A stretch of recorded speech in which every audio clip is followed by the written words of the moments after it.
Graça e paz, tudo bem com você? Bom, hoje é domingo e nós estamos aqui porque, como eu disse ontem, eu não consegui postar os vídeos quinta e sexta, então acabei colocando sábado e domingo, tá? Não estava muito bem do ouvido, então eu tava com muita dor, tava indisposta, então eu preferi fazer assim pra não aparecer aqui meio ruim. Enfim, não estava bem, tava com dor, não é muito legal, né?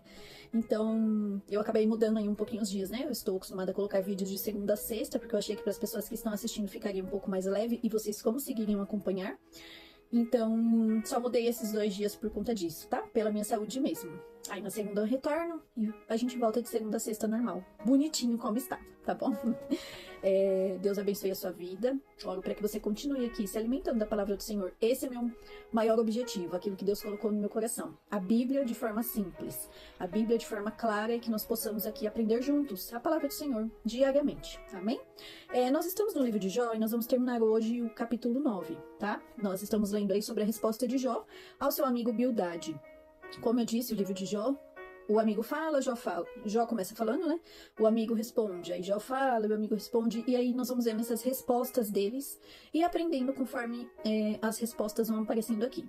Então nós vamos ler o capítulo 9, dos versículos 25 ao 35. Abra sua Bíblia comigo, e eu tenho por tema aqui, Deus e eu. Amém?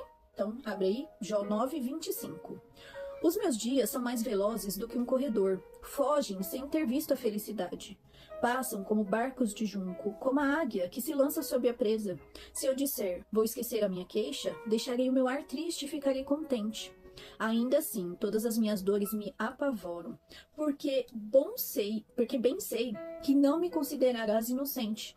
Eu serei condenado, porque pôs trabalho em vão. Ainda que me lave com água de neve e purifique as minhas mãos com sabão, mesmo assim me submergirás no iodo, e as minhas próprias roupas terão nojo de mim, porque ele não é ser humano como eu, a quem eu responda. Se formos juntos ao tribunal, não há entre nós árbitro que ponha a mão sobre nós dois. Que ele tire a sua vara de cima de mim, e que o seu terror não me amedronte. Então falarei sem o temer, do contrário, eu não estaria em mim. Então aqui Jó fala sobre algumas coisas, né? E uma dessas coisas é sobre os dias estarem passando muito rápido, e a outra é como se ele fosse num tribunal com o Senhor. Quem iria intervir entre ele e o Senhor, né? Não existe árbitro entre os dois. Jó questiona a justiça de Deus nos versículos anteriores, né, que nós lemos aí. Ele afirma a sua própria inocência e reconhece que a destruição de Deus é arbitrária e não discriminatória entre os justos e ímpios. Ou seja, a destruição de Deus é arbitrária. O que isso significa? Que não existe uma regra, um princípio lógico ou necessidade. Apenas Deus escolhe por sua vontade. Então Deus escolhe que ele vai passar por isso e ele está passando. É isso que Jó compreende. Jó se questiona como pode ser considerado culpado diante de Deus, mesmo sendo inocente. Ele reconhece que mesmo justo e sem culpa, Deus poderia destruí-lo. Ele se sente impotente diante da grandeza de Deus e teme que suas palavras possam ser usadas contra ele em um tribunal divino, que é o que nós vimos aí, né? Quem iria se opor, né? Colocar-se no meio como mediador entre os dois, né? Jó expressa também a sua angústia diante da brevidade da vida humana. Ele reconhece que a vida pode ser facilmente esmagada diante do poder de Deus. Aí no comecinho, né, nos 25, 26 aí, ele fala sobre a vida passar muito depressa, a vida passar muito rápida e que ele não vê os dias passando, né? Essas palavras revelam a compreensão de Jó sobre a fragilidade humana e da importância de aproveitar o tempo que temos na Terra. Isso nos faz dar importância e valorizar cada momento de nossas vidas e de buscarmos a vontade de Deus em todo o tempo, pois não podemos lutar contra ela. Eu falei aqui ontem, né? Quanto mais nós lutamos contra a vontade de Deus, mais tempo demora para esse processo acabar. Então, que bom quando a gente entende que é Deus trabalhando em nosso favor, ou parecendo, né, que está contra nós, e nós conseguimos ali compreender isso e fazer com que esse tempo termine mais rápido, né? Que nós possamos ser ao lado de Deus, a favor de Deus, e não contra, achando que Ele está contra nós, né? A vida é preciosa, devemos usá-la da melhor maneira possível, amando a Deus, seguindo o seu caminho e sua palavra. Nos últimos versículos, Jó afirma que aparentemente não há um mediador entre ele e Deus para ouvir ambas as partes e resolver o conflito. Esse conflito que Jó fala é basicamente o sofrimento que ele está passando, né? Que não existe um mediador ali para falar. Entre Deus estar fazendo ele sofrer e o sofrimento que ele está passando. Jó reconhece a magnitude do poder divino e a incapacidade do homem de enfrentá-lo sozinho. Então, em tudo isso que esse homem está passando, Ele reconhece, Deus é poderoso, eu não posso passar por nada sozinho. Isso eu só vou conseguir passar ao lado de Deus. Mas Jó acredita que o caminho é buscar a Deus e confiar na sua bondade. Ele reconhece que não há mediador humano, mas clama por Deus para responder a ele, confiando na sua misericórdia e justiça. Não entendemos e não entenderemos os planos de Deus em nossas vidas.